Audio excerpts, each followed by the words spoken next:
question I get asked about egg donors is there are two of us, two sperm sources, and so we want to pick the donor with just like the highest antral follicle count. Because remember, right, the antral follicle count is the idea of how many eggs to expect. And my advice is absolutely. However, just because I get 35 eggs from a donor is not a guarantee that I will get many, many, many embryos. In my 20 years of doing this, I've had cases where I've gotten 30 eggs from a donor, ended up with 2 embryos, and cases where I got 14 eggs from a donor, ended up with 6 embryos.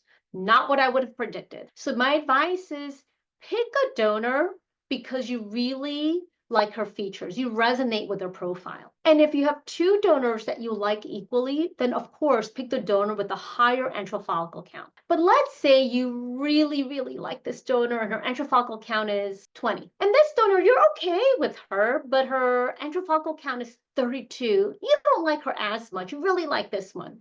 My advice to you is go with the donor that you really like, even though it may have the lower antral follicle count number. I really want you to be excited about the genetic, and higher number of eggs is not a guarantee of higher embryos. Also, always be prepared. Always be prepared for the possibility that your donor may need to donate twice. In the ideal world, I would love for your donor to have 1 donation. Everybody's happy with the final number of embryos.